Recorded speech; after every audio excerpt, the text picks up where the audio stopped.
자, 같이 비교 분석할 명식은 이와 같은 명식인데요. 병오년, 경인월, 임술 1에 태어난 사주 명식이 되겠습니다. 자, 오늘 공부했던 것 경자년, 무인월, 이모일이 되겠고요. 공통점 일간이 임수라고 하는 것, 그 다음에 공통점 월령이 인월이라고 하는 겁니다. 사주 보는 방식은 다 똑같습니다. 제일 먼저 일간을 먼저 보는 것이고요.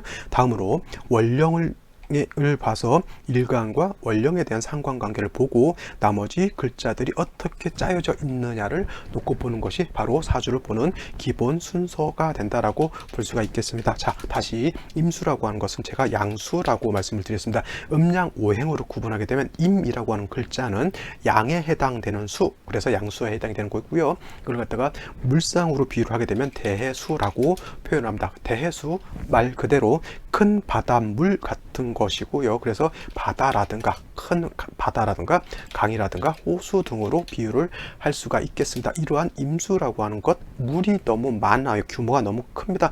큰 물은 평소에는 잔잔하고 고요할 것 같지만 뭐 지진이 난다든가 하게 되면 큰 파도가 일죠. 파도가 일거나 아니면 너울이 일거나 아니면 쓰나미 같은 것이 이렇게 생길 수가 있겠고, 가끔 여름 같은 경우에도 강물이 적정할 때는 그 강물을 갖다가 우리가 유용하게 공업용수, 농업용수 이렇게 쓸 수 있고, 거기서 뭐 물고기도 잡고 해수욕은 바다에서 하는 거고, 자, 강에서 이제 뭐 이렇게 여러 가지 이제 레저, 저 같은 경우 이제 한탄강 같은 데 가가지고 뭐 이렇게 뭐 노젓는 거 그런 것도 좀 하고 하는데, 그거는 수라고 하는 것, 임수라고 하는 것이 잔잔했을 때 그 잔잔한 우리가 이용하지만은 갑자기 여름 같은 데 게릴라성 폭우가 내린다거나 큰 장마가 진다라고 하면 그 물이 어떻게 돼요? 굉장히 물이 많아지게 되겠고, 강둑 같은 것을 무너뜨리고 옆으로 터지게 되면 어떻게 돼요? 강둑 터지면 주변에 있는 농가라든가 논이라든가 밭이라든가 이런 거 다 휩쓸고 가게 되고, 엄은 소대지까지 끌고 내려가 가지고 저 바닷가에까지 끌고 가는 그런 어마어마한 힘을 가진 것이 바로 이 임수라고 하는 거예요. 저 어렸을 때만 해도 80년대 초반 해도 서울 뭐 안양천이라든가 이런 쪽에 관계 시설 같은 게 그렇게 좋지 않았습니다. 뚝 같은 경우도 굉장히 약했기 때문에 비가 한 번씩 크게 온다라고 하면 뚝 터지는 거는 진짜 많았어요. 저희 집 근처만 해도 비만 오게 되면 그 아랫 지방은 거의 뭐 침수 지방에 물 넘치게 되겠고, 옛날 뭐 화장실 같은 거 다 퍼세식이었잖아요. 근데 막 물 넘치면 물 들어가면 그것이 역류해가지고 지방까지 다 들어오고 아주 그냥 난리를 해마다 이렇게 치렀던 그런 기억이 납니다. 이렇게 냄새나고 안 좋은 얘기를 하는 것은 임수라고 하는 것을 기억하라고 말씀드린 거예요. 그래서 임수라고 하는 건 뭐예요? 충분하는 성질, 충분하는 충분 지성을 가지고 있다라고 하는 것. 큰 물이기 때문에 그렇고, 개수 같은 경우 내일이 아니죠. 개수라고 하는 것은 음수, 우로수와 같은 경우는 물이 작기 때문에 이렇게 막 넘치고 막 휘몰아치고 쓰나미 일고 이런 것들은 크게 없다라고 볼 수가 있어요. 그래서 임수가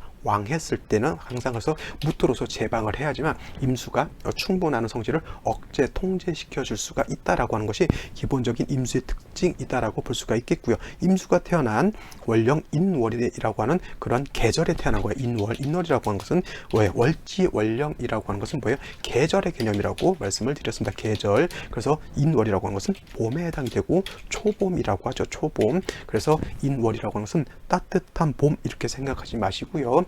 입춘이 지나면서 축월에 겨울에 한기가 이 인월까지 아직은 전달이 되기 때문에 아직은 춥다라고 이렇게 보신다라고 하면, 인월은 춥기 때문에 반드시 화로서 조후해야 되는 그러한 월령에 해당이 되는 겁니다. 여러분들 따뜻한 봄은 어떤 때? 묘월이라든가 진월 정도가 그야말로 꽃피는 봄, 개나리도 피고 철쭉도 피고 그 다음에 산의 진달래도 엄청나게 펴서 굉장히 아름다운 자태를 이렇게 뽐내는 계절, 묘월 정도 내지는 진월 정도, 2월이 아니라 한 3월, 4월 정도 이렇게 생각하시는 것이 우리가 생각하는 따뜻한 꽃피는 봄이고요. 인월이라고 하는 것은 아직은 겨울하고 맞붙어 있는 그런 초봄이기 때문에 아직은 춥다라고 하는 거 꼭 명심해 두시기 바랍니다. 또 인월이라고 하는 것은 목왕절이다라고 말씀을 드렸습니다. 그래서 목이라고 하는 것은 겁나게 억수로 그렇게 왕한 때에 해당이 되는데, 일간 임수라고 하는 건 뭐예요? 인월에 태어나게 되면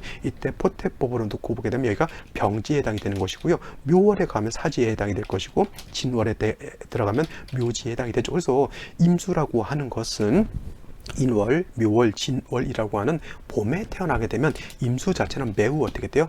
쇠약하다라고 볼 수가 있습니다. 임수가 쇠약하죠. 근데 목이 왕하면 어떻게 됩니까? 수는 조금 있는데 목만 너무 많으면 나무가 물을 겁나게 많이 빨아들일 거 아닙니까? 옥수로. 그래서 여러분들 예를 들어서 화병에 꽃을 이렇게 심어 놨는데 물을 딱 놓고 투명한 유리병 같은 데 놓고 보게 되면 꽃이 막 필 때는 물이 빨려 들어가는 것이 보일 정도로 물을 많이 먹습니다. 인월, 묘월, 진월이라고 하는 것이 목이 왕하는 모강절이기 때문에 물이라고 하는 것을 목이 많이 빨아들인다는 얘기죠. 그래서 임수가 됐던 개수가 됐던 인월에 태어났을 때는 수 자체가 매우 약합니다. 그래서 그 약한 수를 갖다가 어떻게 돼요? 금이라고 하는 것이 있어서 금생수, 금으로 있어 금생수 해 주어야지만 수가 마르지 않고 목을 생할 수 있다라고 하는 겁니다. 그래서 봄 같은 경우에 물이 없으면 어떻게 돼요? 하늘에서 비라도 와야 되는 것이고요. 비가 안 오면 하다못해 우물을 파서 땅에 있는 물을 끌어올려야지만 농사를 지을 수가 있다라고 하는 겁니다. 그래서 임수가 인월에 태어났을 때는 그렇게 임수가 자체가 왕하지 않기 때문에 충분한 성질은 없습니다. 그래서 무토를 쓰는 것은 별로 그렇게 달가운 건 아니고요. 임수가 인월에 태어났을 때는 반드시 인성인 금이 있어서 금으로서 수를 금생수 해 주어야 된다라고 하는 겁니다. 그래서 아까도 설명드렸지만 임수가 인월에 태어났을 때는 금이 있는 것이 이 금이 있게 되면 금은 수를 생각해 주게 되고 금은 또 목을 억제시켜주는 역할을 한다라고 설명을 드렸던 것입니다. 자, 오늘 비교 명식은 똑같이 인목이 인월에 태어나서 격으로 놓고 봤을 때는 식신격이 되는 것이고요. 그 다음에 식신격은 식신격이라 하더라도 임수가 약하고 인목이 왕이기 때문에 설기태과하다라고 볼 수가 있겠습니다. 그래서 반드시 금이라고 하는 것이 있어줘야 되는데 이 명식도 경금이 여기 있고요. 그 다음에 이 명식도 경금이 여기 있습니다. 그래서 이 경금이라고 하는 것을 용신으로 써서 수를 생하고 목을 억제해주는 역할을 해야 되는데 이 사주 같은 경우에는 오화가 여기 있고요. 이 사주는 오화가 여기 있습니다. 그래서 이 사주는 병오년이 되겠고 경자년인데 중요한 것은 이 사주는 일지에 술까지 있어요. 그래서 자, 인월의 목왕절이다 하더라도 인오술 화국을 완전하게 구전했다 그래. 모든 것을 갖추었다. 모두 함께 온전할 전에서 구전이다라고 해서 화국을 완전히 갖췄죠. 그 다음에 병화까지 투출되어 있으면 이거는 목왕절이라 하더라도 화국을 형성하고 병화가 투출했으면 이거는 봄에 기온이 막 30도 40도까지 올라가는 그러한 현상이 나타나는 것이고요. 또 봄에 이렇게 화국이 형성되면 봄에 어떻게 돼요? 춘한이 등거하고 똑같습니다. 춘한이라고 하는 것은 봄에 가뭄이 들었다라고 하는 거예요. 그래서 봄에 논밭에 물을 대고 씨앗을 심고 모내기를 해야 되는데 이렇게 되게 되면은 바싹바싹 여름에 막 뜨거워가지고 가무른 것처럼 논바닥이라든가 이렇게 밭이 완전히 말라 있어 파종하기가 매우 어려운 그런 상태에 해당이 되는 거고 임수일간 자체가 수우니까 어떻게 돼 금방이라도 증발돼서 강바닥이 훤히 드러날 그러한 상황에 있는 겁니다. 이 경금 가지고 임수를 생하려고 하는데 경금 자체도 뭐예요?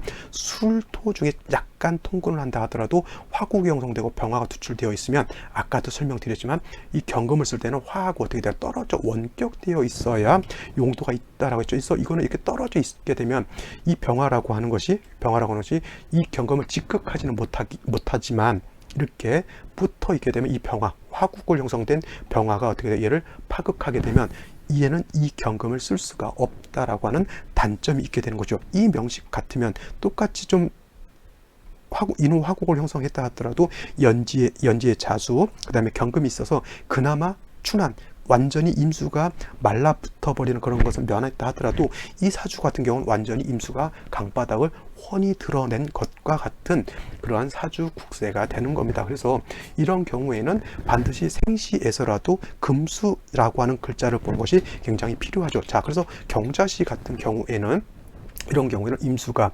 화국을 형성돼서 경금을 쓰지 못했지만 생시에서 자수의 뿌리를 두게 되겠고요. 경금이 있기 때문에 이 금은 수를 생조해 줍니다. 그렇다고 해서 이게 경자시가 매우 좋은 생시는 아니에요. 왜냐하면 요거 가지고 이 왕화 치열한 열기를 갖다가 다 감당할 수 없죠. 그래서 이런 경우에는 경자시가 되면서 운세는 어떻게 됩니까? 금수형으로 가는 것이 좋은 겁니다. 그죠? 반대로 또 생시가 신축시가 되었을 때는 신금이 있다 하더라도 화국이 형성되어 있을 때는 이 신금이라고 하는 것은 물론 이제 직극해서 신금이 날아가 버리진 않지만 기온 자체가 뜨거워지게 되면 신금은 음금이라 매우 부드러운 금이기 때문에 화가 왕해지게 되면 금방 녹아버릴 수 있는 그런 현상이기 때문에 금이 임수를 생각하기가 매우 좀 어렵게 되겠고요. 다시 축토가 있게 되니까 임수 입장에서는 관살이 너무 왕해지는 그러한 것에 해당이 되겠죠. 그래서 신금이 투출한 건 좋지만 축토를 다시 보는 것은 온당치 않다라고 볼 수가 있겠고, 그래도 그나마 또 괜찮은 시 신해시 같은 경우는 임수가 시지에서 해수를 보게 되면 뿌리를 얻었기 때문에 나쁘지 않고요. 신금도 뭐 어떻게 됐건 임수를 생해 주는 것이니까 왕화를 갖다가 좀 수가 어느 정도 억제시켜 줄 수 있는 그러한 생시가 될 수 있겠습니다. 이 여기서 가장 보지 말아야 할 생시 뭐예요? 을사시 보면 어떻게 돼요? 다시 화국이 되게 되니까 임수가 말라붙어 버릴 것이고요. 다시 병호시가 된다고 하더라도 재성이 너무 왕해지게 되니까 이것도 마찬가지로 임수는 금방 증발돼서 날아갈 것. 무신시도 마찬가지로 좋지 않습니다. 한 가지만 더 본다라고 하면 정미시도 별로 좋지 않고요. 무신시가 됐을 때는 시지에서 신금 보는 것은 요건 나쁘지 않습니다. 임수 자체가 뿌리를 둘 수 있는 거이기 때문에 한 가지 문제는 뭐냐면 이렇게 인호술 화국이 형성돼서 병화 투출되어 있죠. 그 다음에 무토까지 투출하게 되면 병화도 왕하고 이 무토도 굉장히 왕해요. 그러면 임수가 간신히 뿌리를 수 있는 것은 시지에 있는 신금에다 여기에 뿌리를 둔 경금인데, 이 경금이라고 하는 것은 왕화에 의해서 파극됐기 때문에 용도가 별로 없죠. 의지할 곳이라고는 그래도 연지밖에 없다라고 하는 겁니다. 그래도 병호시 만나는 것보다는 무신시 만나는 것이 좋은데 이건 칠살이 너무 왕하기 때문에 이렇게 되면 일간 자체가 매우 좀 위태위태한 상태, 이것도 역시나 금수운으로 가는 것이 좋다라고 볼 수가 있겠습니다. 자, 근데 만약에 이 생시가 갑진시가 된다라고 하면 어떻게 될까요? 갑진시가 된다고 하면 인호술 화국도 형성이 돼서 화가 왕해지는 그런 특징도 있겠지만 임수 자체가 뿌리 둘 곳이 하나도 없죠. 그다음 진중에 있는 개수에 간신히 뿌리를 두는데 이거 뭐예요? 일시지로 진술충이 되는 거예요. 진술충. 그러면 이건 화토가 다 왕해지게 되는 것이고요. 목이 드러났다 하더라도 이 목이라고 하는 것은 수가 없게 되면 화국이 형성되면 또 화를 생해주는 그러한 역할을 하게 되니까 임수 자체는 뭐예요? 어디에도 뿌리 들 수 없는 사면 초가의 그런 상황에 놓여져 있는 겁니다. 어디에도 화에도 뿌리를 마음을 줄 수가 없겠고, 경금에 마음을 주려고 하니 병화에서 파극되어 있고, 목에 마음을 주려고 하니 약한 임수가 더 설기돼서 안 좋을 것이고, 토에 마음을 주려고 하니 이 토는 나를 극해하려고 하는 것이죠. 그러니까 뭐 재성도 그렇고 식신도 그렇고 관성도 그렇고 의지할 바가 없고 인성 하나 볼 거 있는데 이것도 파극돼서 없고, 이러한 상황을 갖다가 뭐라고 하냐면 종세격이라고. 이거는 어느 쪽으로 종할 수 없어요. 화로도 종하기가 어렵고요, 목으로도 종하기 어렵고 토로도 종하기 어렵습니다. 그래서 이런 경우를 종세격이라고 해서 그냥 나를 버리고 어떤 특정한 한 세력에 그냥 맡기는 것이죠. 근데 이러한 이렇게 종색격인 사주도 일간이 왕한 쪽으로 가는 것은 나쁘지 않다라고 볼 수가 있겠습니다. 그래서 이렇게 종색격이 되면 내 마음 갈 곳을 잃어야 해요. 노래 가사로 놓고 보면 화도 내가 마음을 주기 어렵고, 목도 내 마음을 주기가 어렵고, 토도 마음을 주기가 어렵어요. 오로지 인성 하나 보고 있는데 그래도 대운이 무자대운, 정해대운, 을류, 갑진대운 이렇게 오면은 그나마 좀 내가 존립을 할 수가 있어요. 이런 경우. 그런데 문제는 뭐냐면 사주 원국 자체에서 이렇게 임수 일간이 떠 있게 되면 어느 곳에도 마음을 둘 수가 없다. 즉 이러한 경우에는 결혼을 해도 내 남편한테 마음을 둘 수가 없겠죠. 결혼을 해서 아기를 낳아도 내 자식한테 내가 마음을 둘 곳이 없겠죠. 그 다음에 내가 돈을 벌라고 하더라도 재성을 내가 감당할 수 없으면 뭐예요? 돈을 열심히 벌라고는 하지만 내가 그걸 감당할 수가 없다라고 하는 겁니다. 쉽게 말하면 뭐예요? 그냥 바람 부는 대로 물결 치는 대로 이렇게 살아가는 인생이라고 하는 것이 바로 이 종색격이다라고 볼 수가 있겠습니다. 물론 이 사람도 뭐 정해대운 정도, 무자대운 지나서 요 정해대운 이렇게 오면서부터 결혼도 하고 아이도 낳고 하지만 이 문제가 뭐냐면 정처 없는 이런 삶, 정해대운 왔을 때 이 정화가 뭐 경금을 파극하고 이런 것도 뭐 나쁘다고 볼 수 있지만 대운 자체가 정의 대운 해수를 받기 때문에 임수가 그나마 근기는 얻었는데, 문제는 뭐냐면 정화를 보게 되면 임수는 다른 거 보지 않고 또 정화하고 탐합을 하게 돼요. 정임합은 이거를 갖다가 부정지합이라고 그래요. 부정지합. 그래서 이 사주가 정해 대운 때 바람을 피웠다라고 하는 그런 사주가 되겠고, 그래서 남편과는 좀 별거 중에 있으면서 결국은 뭐예요? 자기 가정도 잘 지키지 못하고 아이들도 지키지 못하고 혼자 그렇게 살아가는 그런 삶이었다라고 보고, 이 사람 병술 대운 때 좋았을 거예요? 안 좋았을 거예요? 그나마 무자 정해 대운 때는 일간 자체가 좀 세력을 얻었죠. 근데 또 내막을 보게 되면 무자 대운 들어오게 되면 이 자수는 오화를 충해버리기 때문에 자수가 날아가게 되고, 다시 무토가 오게 되면 관살이 왕해지는 거니까 내막상 뭐 썩 좋은 거는 아니에요.